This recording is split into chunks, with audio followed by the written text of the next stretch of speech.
Tema do dia, 4 de Abril, sexta-feira. Vamos falar de um tema forte dos últimos dias e que teve nesta quinta-feira também um desenvolvimento, que foi a não eleição de Pedro Proença para o Comitê Executivo da UEFA. Comigo tenho Humberto Ferreira, jornalista do 00, que nos vai falar um bocadinho sobre este tema. Tem-se falado muito de consequências para o futebol português, Humberto, deste falhanço, desta não eleição, mas realmente o que é que significa para Portugal não estar representada no Comitê Executivo da UEFA? Estamos a falar de um órgão que, se quisermos aqui fazer um paralelismo, é uma espécie de governo da UEFA. Portanto, se todas as federações têm assento num parlamento, fazendo esta correlação, o Comitê Executivo da UEFA é o governo, no fundo é a zona onde se trabalha, se olha para as competições europeias de uma forma mais pormenorizada, se detalha as próprias competições europeias e consegue-se também fazer o planeamento futuro das provas, onde vão acontecer, que mudanças devem ter, e daí esta importância de estar incluído num órgão. E normalmente esta relação política acontece quer na UEFA, quer na FIFA. E, por norma, quem está num comitê não está no outro. O que é que acontece? Nesta altura, o Fernando Gomes, enquanto Presidente da Federação Portuguesa de Futebol e também já como Presidente do Comitê Olímpico Português de Portugal, estava no comitê, no Conselho da FIFA e só o abdicou ontem. Portanto, por defeito, quase que a entrada de Portugal no Comitê Executivo da UEFA por parte de Pedro Proença seria muito difícil, uma vez que havia alguém no Conselho da FIFA que só ontem deixou de estar nesse Conselho da FIFA e, portanto, nesta ordem da votação, havia também esta dificuldade de Pedro Proença entrar no Comitê Executivo da UEFA. E a não presença neste Comitê Executivo da UEFA faz com que Portugal, no fundo, deixe de ter uma voz tão ativa dentro dos órgãos decisores. É certo que o trabalho de corredores tem que ser feito, e vai ser feito, mas o não estar em reuniões mais diretas no trabalho, seja de planeamento das grandes competições, seleções, clubes, da base,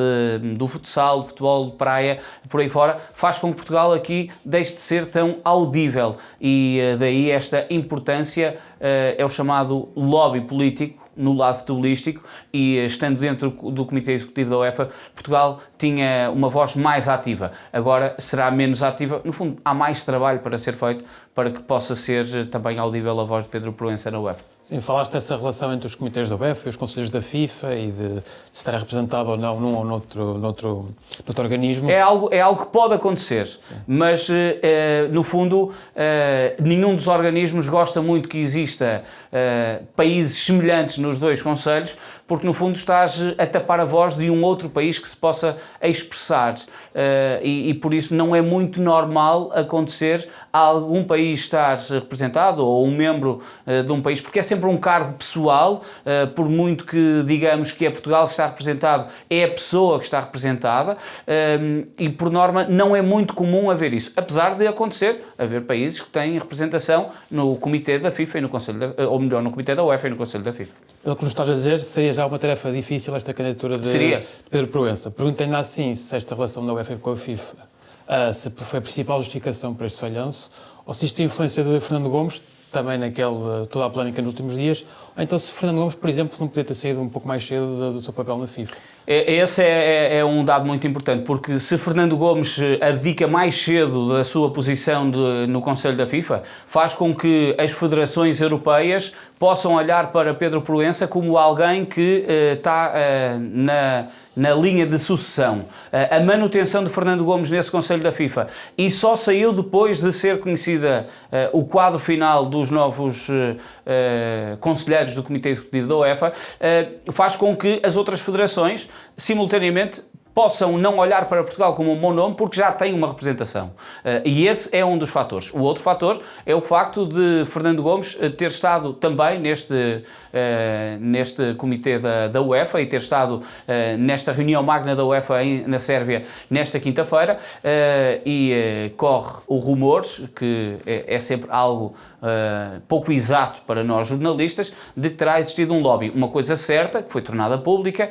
foi a carta que Fernando Gomes enviou às federações da UEFA a dizer que não corroborava a ideia de Pedro Proença ser o seu sucessor no Comitê Executivo da UEFA. E isto, quer queiramos, quer não, com alguém tem uma relação de 12 anos num cargo de poderes internacional, como era o caso de Fernando Gomes, quem vai ler aquela carta vai acreditar-se melhor ou mais na carta de Fernando Gomes do que na carta de Pedro Proença a dizer que tem o apoio de Fernando Gomes. Portanto, este lado é um lado que fez com que o próprio Pedro Proença não tivesse tempo para campanhas, não tivesse tempo para fazer esse lobby dentro dos corredores da UEFA antes desta nomeação. Pedro Proença está no cargo na Federação há pouco mais de um mês, ou há sensivelmente um mês, portanto, não teve tempo sequer para trabalhar junto aos seus homólogos das outras federações de que eu sou o homem certo, eu liderei a Liga Europeia de Clubes, eu posso fazer este trabalho, a minha ideia é esta. Ele não pôde explicar essa missão, Humberto, é o repto para os próximos 3 anos. Pedro Proença no comunicado já falou em 2027, portanto é esse trabalho de bastidores que terá que ser feito. Sim, vai ser um trabalho muito grande e eu acho que há aqui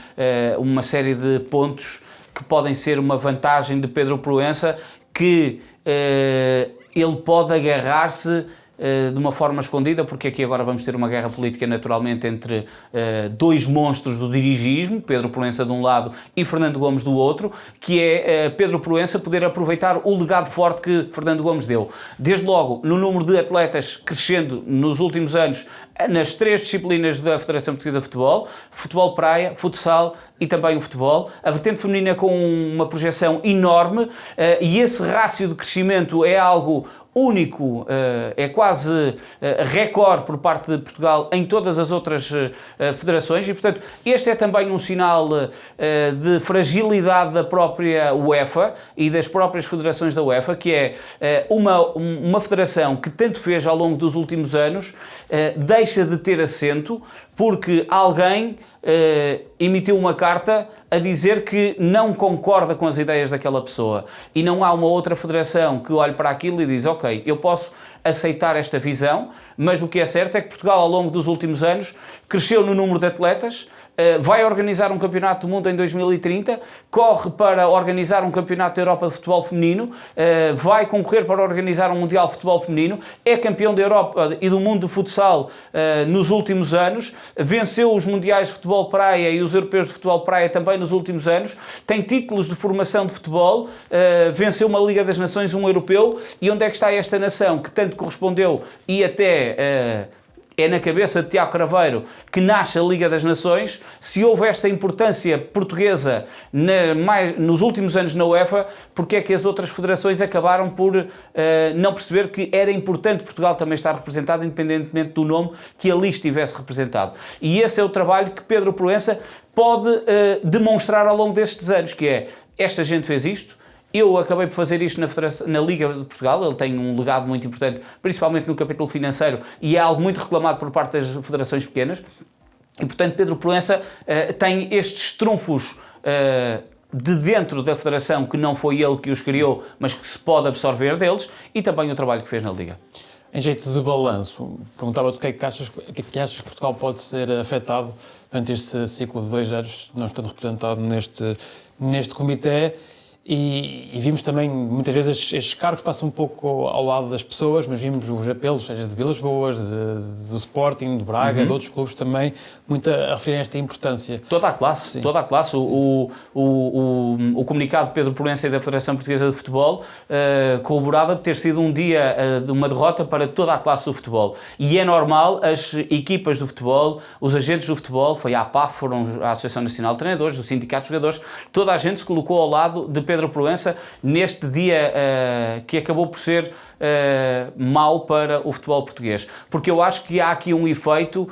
paralelo, que é: quem olha de fora vai olhar para, mas eles não se entendem dentro de portas, como é que nós vamos querer alguém que não se entende dentro de portas a ter um assento tão importante como este, se quisermos, no governo da UEFA? E eu acho que este é o lado negativo que Portugal passa para esses clubes ou para esses países, que é, se não há uma visão conjunta dentro de portas, como é que nós vamos querer alguém deste lado? E mais do que tudo, eu acho que esse foi o ponto de maior negatividade que Portugal leva com esta não eleição, que é passar e voltar, no fundo, a cavalgar o lado positivo para que as federações olhem para Portugal como um exemplo. A expressão de paz podre que Vilas Boas trouxe na passada segunda-feira é muito rebatida por estes dias, e eu acho que é bem rebatida, porque de alguma forma até trouxe aqui uma espécie de final do iceberg que tantas vezes está escondido e nós não queremos ver, mas sabemos que ele lá está. Agora ficou completamente à tona de que pode haver aqui divisões que na hora da vitória toda a gente está unida, mas na hora de olhar para a construção às vezes não parece ser tão linear. E eu acho que este trabalho de Portugal agora tem que ser muito baseado nesta situação, que é recuperar a credibilidade junto das federações internacionais, de ser um país que consegue fazer as coisas bem e resolver-se também internamente. E eu acho que este é um ponto mesmo muito importante, porque Portugal passou uma imagem de que aqui dentro ninguém se entende e, portanto, nós não queremos alguém sem resoluções internas dentro de uma resolução externa. Cá estaremos para ver como se vão desenvolver os próximos capítulos. Humberto, obrigado. Já sabem que podem acompanhar o tema do dia em 00.pt no YouTube e nas restantes plataformas. Deixo também o convite para esta sexta-feira, pela tarde, a verem no 00.pt o programa Sextas no ZZ, apresentado pelo Igor Gonçalves. Também vai ter alguns convidados, onde vai ser feita uma antevisão da próxima jornada da Primeira Liga, e também vão ser dados alguns bilhetes para o grande clássico entre o Futebol Clube do Porto e o Benfica. Obrigado.